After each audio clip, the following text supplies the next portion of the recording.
Здрасти! Отдавна не съм качвал видео. Знам. Почакайте с нападките. Сега, днес реших да ви покажа една игричка. Много забавна. Поне на мен ми е много забавна. Казва се Witch It. Като играта е Hide and Seek. Общо взето криеница. Вчера ме я пратиха девелоперите. Днес реших да я видя и страшно много ми хареса. И искам само да спомена, че понеже когато записвах това видео нямах възможността да запиша и гласа си. Сега го записвам наново, но няма значение, защото така ще ми е по-спокойно да ви обясня неща за играта, без да се разсевам. Значи общо взето това е на принципа типична криеница, може би в разни сървъри на Minecraft някои от вас са играли, и аз съм играл също. Има два отбора, един отбор е на ловците, които съм, какъвто съм аз в момента, и другия е на вещиците. Като вещиците могат да си изберат някакъв предмет и да станат като него, ето виждате, беше възглавничка, сега стана маса и сега стана ето е фенер. И аз смятам някакви картофи или не знам какво е това. Много убих.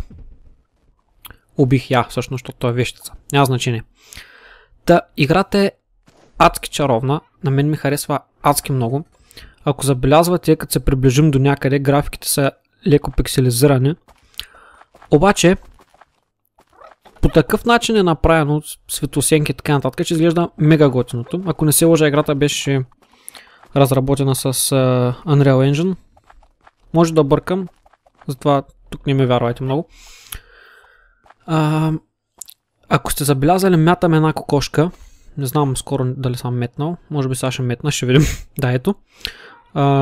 Тая кокошка зарежда на всеки 10 секунди и там където падне, още една вещица, там където падне, виждате, че понякога се появява един жълт кръг и една удивителна върху нея. Това означава, че наоколо в обсек от 6 метра, пак може да бъркам за разстоянието, няма значение, има вещица, която е преобразена като предмет. И това долу-горе ви насочва, защото вие няма как да знаете къде точно е тая вещица. Така че това е доста полезен атрибут. Да, с Tab, съвсем кратко тук виждам, че натиснах, с Tab може да гледате колко са останали. Между другото, ако сте вещица и ви убият, ставате ловец, така че това е готино. Няма да чакате да почне следващата игра и така нататък. Много готина играчка, мен много ме радва. И сега в оставащата една минутка да кажа, че не знам дали ще качвам редовно. Ето днеска, това между другото се спомням, че много на късмет го намерих, дори не пуснах кокошка тук. Не знам дали ще качвам редовно, защото все още нямам такова време. Но пак не ме пречи, когато мога да пускам някакви видеота. Да, това е звук от Facebook, спокойно не се проверяйте. Бях забрал да се изключа Фейсбука. И да, може да напишете всъщност в коментарите дали ви харесва тази игра и дали бихте искали да правя видеота на нея, вече нали, в реално време как играя. Мисля, че има и различни видове на игра, има няколко различни карти, доста са всъщност. Тук ли беше, видях някой и не можах, ето го, вижте колко, това е много лоша постъпка, ама вижте, то оставаха 10 секунди и долу виждате, че ви зарежда, не може да мятате постоянно от тях картофи. И тук не успях да убия тая вещица и беше много тъпо. И те спечелиха. Но играта е много забавна. Хората, които са в самите сървъри са доста разговорливи, дружелюбни, така че ще се забавлявате много, може да спишете направо с противника и са бъзикате и така нататък. И сега съм ви подготвил още една игра, нали, в друг сървър, само че този път съм от страната на вещиците. Така, ето виждате как изглежда, когато играете като вещица. Не знам защо така са преценили разработчиците, но може да виждате тялото само кога сте вещица. Тук, като вещица, специалната ви така функция е, че може да летите с метлата за някакво определено време. Ето виждате, аз станах кашонч и се качих ей тука. Между другото, ловците, освен тая кокошка, могат да мятат една кука, с която да се претърпат, но това като играете и като дигате нива,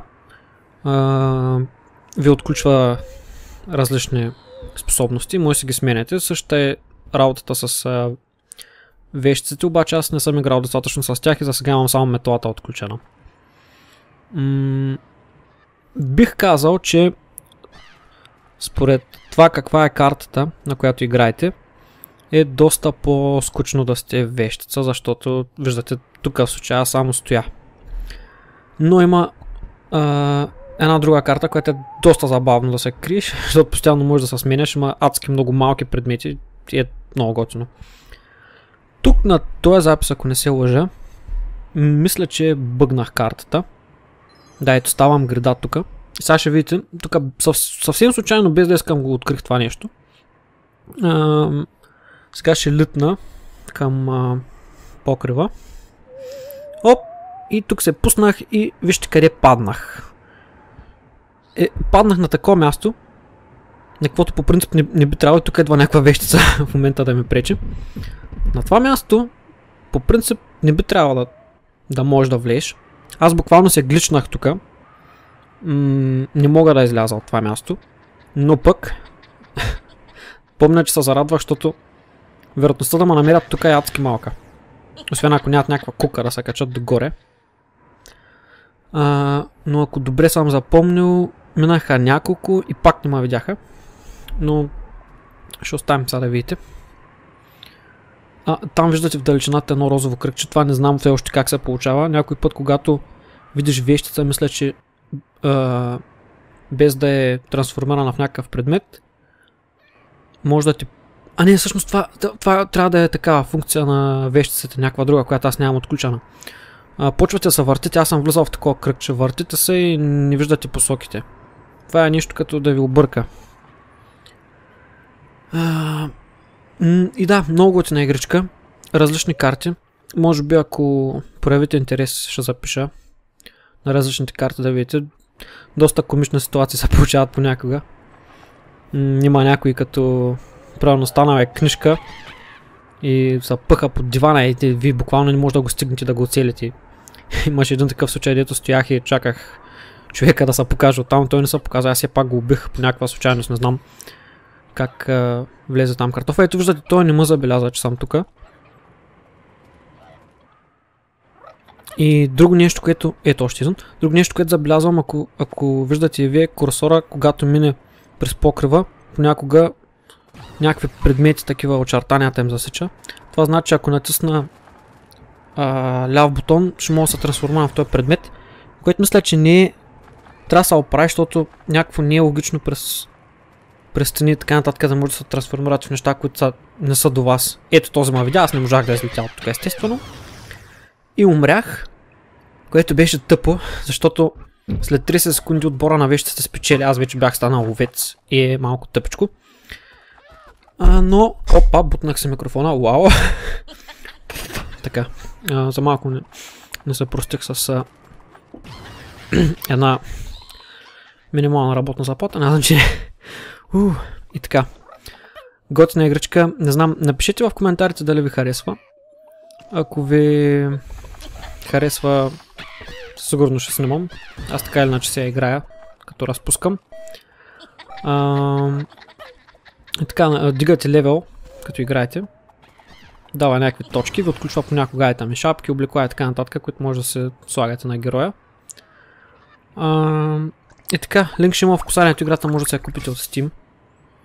Аз нали пак казвам, бях някакъв късметлия, че ме я пратиха безплатно, дори не съм я искал на хората. И така е. Качих това видео доста време, след последното видео, в което всички казахте, че съм бил пиян. Това беше просто една... Не знам, на шега го направих, няма значение. Аз бях Знака и ще се видим скоро. Чао!